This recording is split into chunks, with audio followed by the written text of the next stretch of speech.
आज हम सुनेंगे मित्रता, धोखा और चतुराई की अनोखी कहानी। एक नदी के किनारे एक घना आम का पेड़ था, जिसकी शाखाएं नदी के ऊपर तक फैली हुई थीं। उस पेड़ पर एक चंचल और बुद्धिमान बंदर रहता था। उसका नाम मन्नू था। आम के पेड़ पर बड़े और रसदार आम लगते थे। मन्नू को आम बहुत पसंद थे। वह रोज आम खाता और अपनी मीठी चटपटी जिंदगी जीता। नदी में एक मगरमच्छ रहता था, जिसका नाम था पप्पू। पप्पू और मन्नू अच्छे दोस्त बन गए थे। मन्नू रोज पप्पू को आम देता और दोनों घंटों बातें करते। पप्पू को आम बहुत पसंद थे।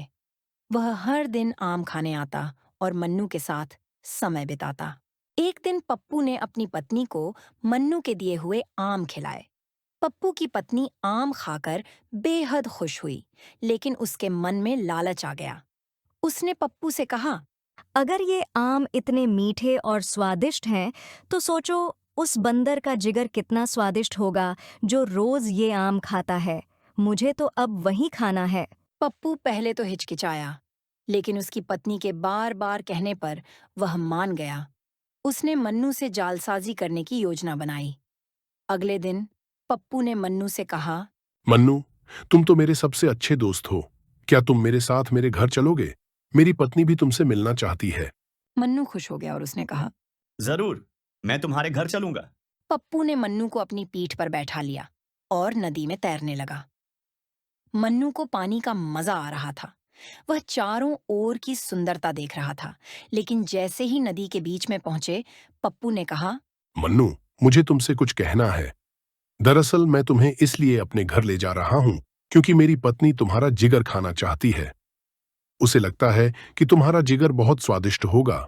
यह सुनते ही मन्नू का दिल दहल गया, लेकिन उसने घबराने के बजाय अपनी बुद्धिमानी का सहारा लिया। उसने जल्दी से सोचा और मुस्कुराते हुए कहा, अरे पप्पू भाई, तुमने पहले क्यों नहीं बताया? मेरा जिगर तो मैं पेड़ पर छोड़ आया हूँ। अगर तुम्हें चाहिए तो मुझे वापस ले चलो, मैं उसे ले आता हूँ। पप्पू को मन्नू की बात सच लगी। उसने कहा। अरे तो चलो वापस चलते हैं, जल्दी से अपना जिगर ले आओ। पप्पू मन्नू को वापस पेड़ की ओर ले गया। जैसे ही वे पेड़ के पास पहुंचे, मन्नू फुर्ती से छलांग लगाकर पेड़ की ऊंची शाखा पर चढ़ गया। उसने वहां से पप्पू को देखा और कहा, अरे पप्पू, तुम्हें दोस्ती की कीमत नहीं पता।